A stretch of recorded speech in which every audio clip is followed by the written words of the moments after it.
Meena Kaushik live पौराणिक कथा series में आज का विषय है शिव के अमरत्व का रहस्य। गुप्त गुफा में क्या हुआ और पार्वती जी ने क्या जिद की थी। पार्वती जी ने भगवान शिव से उनकी अमर कथा सुननी चाहिए थी और उन्होंने कहा यह भी था कि मुझे ही बार बार क्यों जन्म लेना पड़ता है, आप अजर अमर कैसे हैं। और जब उन्होंने यह जिद की तो भगवान शिव ने उन्हें एकांत में कहते हैं कि वह कथा सुनाने का निर्णय लिया।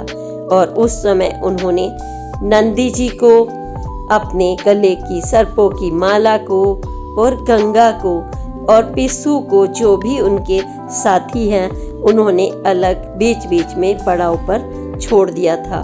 और फिर उन्होंने कथा प्रारंभ की। कथा प्रारंभ करने के बाद पार्वती जी अमृतत्व की कहानी सुन रही थी और सुनते सुनते कहते हैं कि अचानक से उनकी आंख लग गई।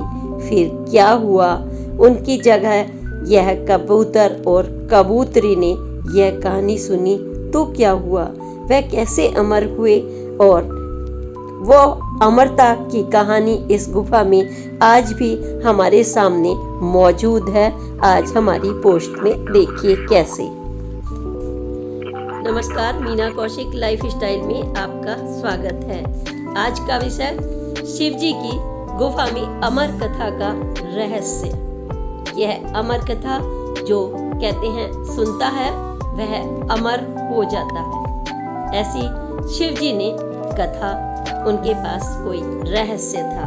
एक बार माँ पार्वती जी ने उनसे बातचीत में कहा कि प्रभु, मैं ये जानना चाहती हूँ कि मुझे आपको प्राप्त करने के लिए बार बार कठोर तप करना पड़ता है, तपस्या करनी पड़ती है। हजारों वर्ष तक मुझे जंगलों में इधर उधर रह करके तप करना पड़ता है और आप अजर अमर हैं, ऐसा क्यों? स्त्री के रूप में मैंने हर बार कठोर तपस्या करके आपको प्राप्त किया है, मैं अमर क्यों नहीं हो सकती? उनका प्रश्न एक पत्नी के रूप में वास्तव में वाजिब था, क्योंकि अमर होने के लिए कुछ खास आदमी के अंदर क्वालिटीज होनी चाहिए। वो ऐसी क्वालिटीज होती हैं धैर्य, विनम्रता, सबको साथ लेकर के चलना और बहुत कुछ, तब आदमी अजर अमर होता है। और वह रहस्य वो पाना चाहती थी और उन्होंने जिद कर ली शिव जी से।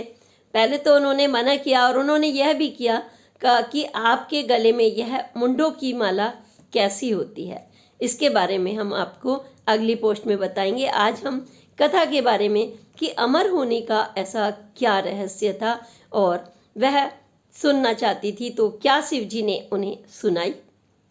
हर कोई सुनना चाहेगा और पति पत्नी का तो समकक्ष उनका वो है। उन्होंने जिद कर डाली और देवों के देव, सृष्टि के रचयिता भगवान शिव ने कहा ठीक है, मैं आपको ये कथा सुनाऊंगा, लेकिन कोई और ना सुने, क्योंकि अगर कोई भी सुन लेगा, अगर राक्षस प्रवृत्ति है, मान लीजिए आपराधिक प्रवृत्ति है, कोई हटीला है, कोई जिद्दी है, कोई सबको साथ लेकर नहीं चलने वाला है, कोई दायित्व नहीं निभाता है, वह अमर अगर हो गया तो सृष्टि पर मुश्किल आ जाएगी।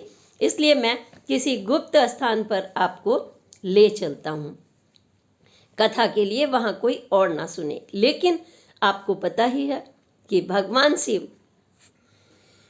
शिव तो कभी अकेले रहते नहीं, आपको पता ही है। और ऐसे में उनको अकेले में यह माँ पार्वती को कथा अमर जो उन्होंने जिद की थी सुनानी थी। और उनके साथ हमेशा नंदी जी रहते हैं। अभी भी आप शिवालय में देखें तो सबसे पहले उनके साथ नंदी दिखाई देंगे। उन्होंने साथ रहने का उनसे वचन लिया था जब उन्होंने तपस्या की थी। तो सबसे पहले उन्होंने, जब वह गुफा की तरफ, एक एकांत गुफा की तरफ उनको बढ़ना था, तो पहले उन्होंने नंदी जी को पहलगांव में उन्होंने छोड़ा और इस पहलगांव से ही आपने देखा होगा कि एक अमरनाथ की यात्रा शुरू होती है। अब वो आगे बढ़े और आगे बढ़ने के बाद अब उन्होंने सोचा कि मुझे चंद्रमा को भी कहीं छोड़ना पड़ेगा। चंद्रमा भी उनके माथे पर विराजमान होते हैं, यानी साथ होते हैं। फिर अब उन्होंने सोचा कि अब हम चंद्रमा को छोड़ देते हैं, तो उन्होंने चंद्रमा को चंदनबाड़ी में अपने से अलग किया और कहा कि आप यहाँ पर ठहरो। अब बारी आती है गंगा जी की। गंगा जी भी उनके, आपने देखा होगा, सर पर उन्होंने विराजमान कर लिया था गंगा को। फिर उन्होंने गंगा जी को पंचतरणी में छोड़ा, 3 को छोड़ दिया। अब एक उनके होते हैं गलों में हर सर्पों की माला, अब उनको भी छोड़ना पड़ेगा। देखिए, कोई गुप्त काम अगर आप कर रहे हैं और वो दूसरे को पता चल जाए भेद, तो उसमें उनको लगेगा कि भाई भेद ना बाहर चला जाए। अब वैसे भी ये तो अमर होने की कहानी थी, तो उन्होंने उन सर्पों को एक पड़ाव है, वह है पड़ाव वहाँ पर शेषनाग पर छोड़ा, जिसको शेषनाग पड़ाव नाम से जाना जाता है। अब आती है उनके पुत्र की बारी, यानी कि गणेश जी की बारी। अब उन्होंने महागुना पर्वत, जो जाना जाता है जिस नाम से, और गणेश टॉप भी कहते हैं, उन्होंने गणेश जी को वहाँ पर छोड़ दिया।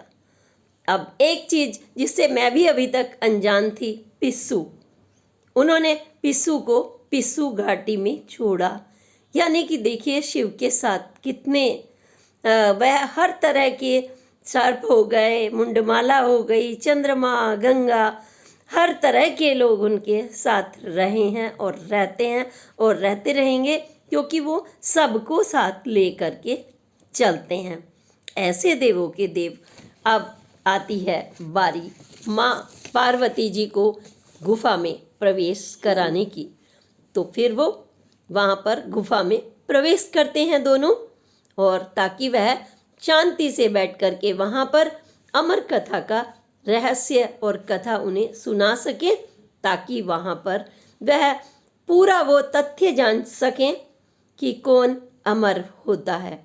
क्योंकि अमर होने के लिए बहुत एक कथा के रूप में ही उन्होंने सुनाने का यह निश्चय किया। अब कथा जब सुनानी थी तो उन्होंने देखा कोई अंदर प्रवेश ना करे।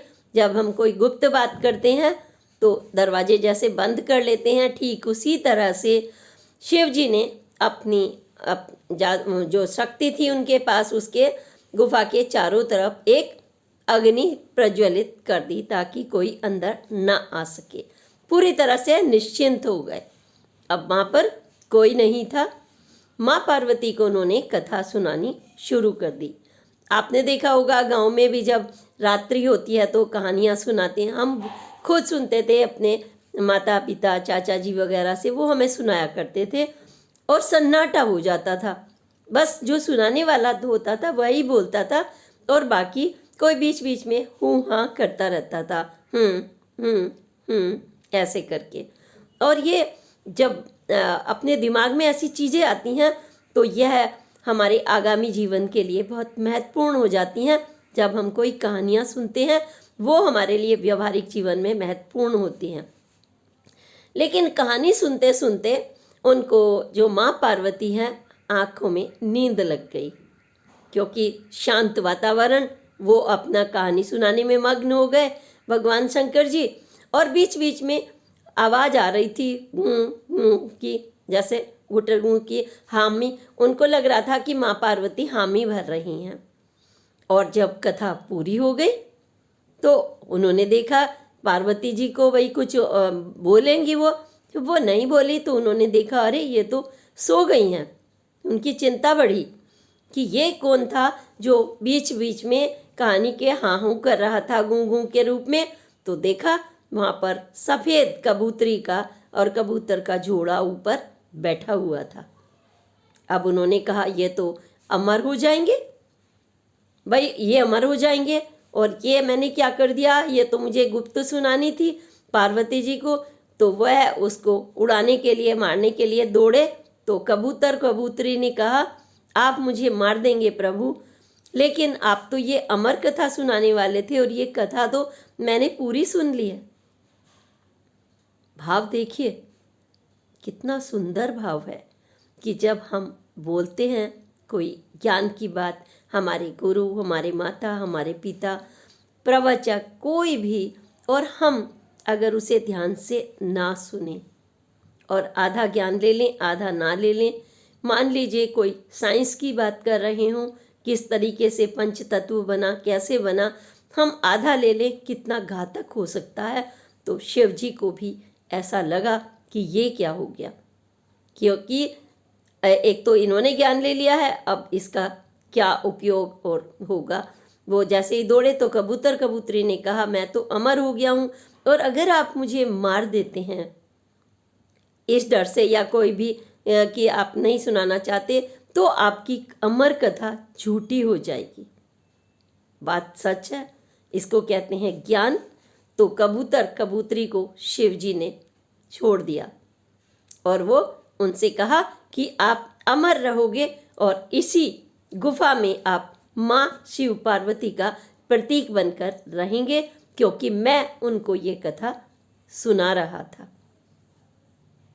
यानी अगर आपके जिसको आप ज्ञान दे रहे हैं वो ना ले, लेकिन कोई सुनकर भी ज्ञान ले ले, तो वो अमर हो जाता है। अच्छे ज्ञान का ये होता है। आप सोचिए कि ज्ञान आपको जहाँ से मिल रहा हो, आप उसको ले लेना चाहिए। यानी जो गुटर गूंथ थी कबूतर की, वो माँ पार्वती की उसने ध्यान पूर्वक सुनी, ना वो हिले कबूतर की जोड़े ना, और वो अमर हो गए। और आपको पता है कि वो आज भी उस गुफा में वहाँ पर दिखाई पड़ते हैं। उनका क्रोध भी शांत हो गया इस बात को सुन करके शिव जी का, और उन्होंने यह मार देने वाली जो इरादा था वो भी छोड़ दिया, और उनको हमेशा हमेशा के लिए आशीर्वाद दे दिया कि आप अजर और अमर हो गए। ये मतलब बहुत ही ऐसी कहानी है जो रोंगटे खड़े कर देने वाली रोमांचक कथा है, कि जिसको उस गुफा में, यह गुफा जो है साक्षी बन गई अमर कथा की। भाई साक्षी बन गई, कबूतर भी साक्षी बन गए, और भगवान शंकर के रूप में जो आज भी वहाँ पर विराजमान हैं, और गणेश जी के रूप में भी वहाँ पर विराजमान मिलते हैं। अब आप कहेंगे कि इस गुफा की फिर खोज किसने की, क्योंकि वो तो एकांत में थी, बर्फीली घाटियों में। अगर वहाँ पर कुछ गुफा हो तो इसकी खोज कोई तो करेगा। समय के काल में ये जो गर्त में खो गई थी, और इसको किसने खोज की, तो कहते हैं पुराणों में इसका जिक्र है। और पुराणों में जिक्र है कि एक गडरिया घूम रहा था, और घूमते घूमते जैसे वो पहुंच जाते हैं भाई अपनी बकरियों को और भेड़ों को लेकर के, तो वो घूम रहा था, और उसको उसी स्थान पर गुफा नहीं थी वहाँ उस समय, उन्हें तो बर्फ ही बर्फ दिखाई दे रहा था। वहाँ पर एक कोई साधु बाबा दिखाई दिए। अब वो साधु बाबा कौन थे, यह भी एक रोमांचक कथा है। साधु बाबा ने देखा एक मेहनती गडरिया घूम रहा है, और भाई वहाँ पर बर्फीली वादियों में कोयले की आवश्यकता होती है ताकि गर्मी दे सके, और वो वहाँ पर अपने शरीर को ताप दे सके, और वो बहुत महत्वपूर्ण होता है, महंगा उसलिए। तो साधु ने कहा कि ये कोयले की बोरी है मेरे पास, और तुम्हारे काम आ जाएगी, गडरिये को दे दी। तो गडरिया बहुत खुश हुआ, और देखो जो मिल जाए आदमी को वक्त पर, और वो भी महत्वपूर्ण होता है, वो अपने सर पर लेकर गडरिया चल दिया। और गडरिया घर आया और रस्सी से बंधी हुई बोरी को खोलने लगा। जैसे ही उसने बोरी खोली तो कोयले की आवाज़ तो अलग होती है। अरे वहाँ पर तो कुछ नहीं था मेरे, ना इतना वजन था, हल्का कोयला था, अब ये भारी कैसे हो गया, खिसकाया कैसे भारी हो गया, और इसमें तो खनक हो रही है, चांदी और सिक्के उसमें से गिरने लगे। जैसे ही उन्होंने किया इधर उधर को और वो सुतली से खोला तो चांदी और सिक्के भर गए। यानी कि गडरिये का जीवन साधु के उन कोयलों से, साधु से अगर आप कुछ लेते हैं, ज्ञान प्राप्त करते हैं, तो वह भी कोयले से सोना चांदी व्यावहारिकता में बदल जाता है। हमारा जीवन बदल जाता है अगर आप किसी ऐसे के सानिध्य में रहते हैं। तो भोले शंकर यानी वो फिर से धन्यवाद देने के लिए सोचा उसने, मैं साधु का धन्यवाद दे आता हूँ। ऐसे आजकल लोग नहीं मिलेंगे, वो तो सोचेंगे अरे कोयला था, सोने मुझे तो मिल गए, शायद गलती से दबा के बैठ जाएंगे और आप भाग जाएंगे, जो आज की प्रवृत्ति है। लेकिन गडरिये ने बहुत ही प्रसन्न हो करके और खुशी खुशी वहाँ पर कुछ उनके लिए खाने पीने के लिए भी बनाया और अपना एक टोकरी में रखकर गडरिया साथ में पुटलिया बांधी और चल दिए कि मैं साधु को भी खिलाऊंगा और उन्होंने तो मुझे इतना कीमती चीज़ दी है। और जब वहाँ पर आए तो वहाँ कोई भोले बाबा नहीं दिखाई दे रहे थे। उन्होंने चारों तरफ निगाह दौड़ाई और भगवान को स्मरण करते हुए उन्होंने धन्यवाद दिया भोले बाबा का कि आपने मुझे, जो मेरा जीवन था और मैं तंगी में गुजार रहा था, मेरा परिवार मैं कोयले समझ करके साधु बाबा ने मुझे दिया था, लेकिन आपने तो मेरी जिंदगी को बदल दिया, मेरा परिवार अब सुख से रहेगा। और यह कहकर जब वह आशीर्वाद दे रहे थे तभी उन्होंने कहा, प्रभु मुझे आपके दर्शन चाहिए। भोले बाबा जो साधु के रूप में, तो उनकी निगाह पड़ी बर्फ में, तो उन्होंने बहुत बड़ा सा वहाँ पर एक स्थान जहाँ वो साधु मिले थे, एक शिवलिंग देखा बर्फ का, इतना बड़ा शिवलिंग भोले बाबा का, यानी अमरनाथ।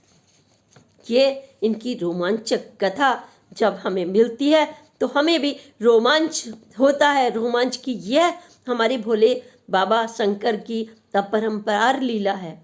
वो साधु के रूप में भी आपको कितना कुछ दे जाते हैं, जिसे उनके जो दक्ष थे राजा ने कहा था कि भोले बाबा तो ऐसे हैं और इनके साथ तो पिस्सू भी रहते हैं, इनके साथ सर्प भी रहते हैं, इनके साथ नाग भी रहते हैं, इनके गले में मुंडों की माला भी रहती है। अरे वो तभी तो अजर और अमर है।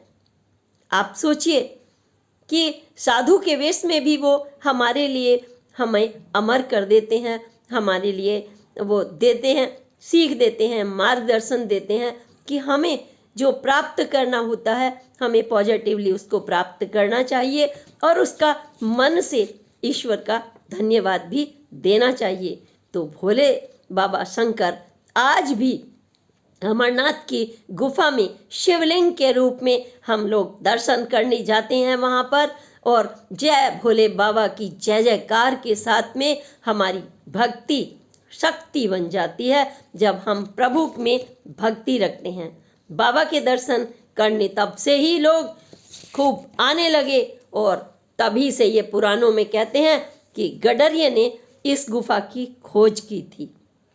भगवान शंकर ने तो उस गुफा में रहकर माँ पार्वती को अजर अमर गाथा सुनाई, लेकिन अमर कौन हो गया?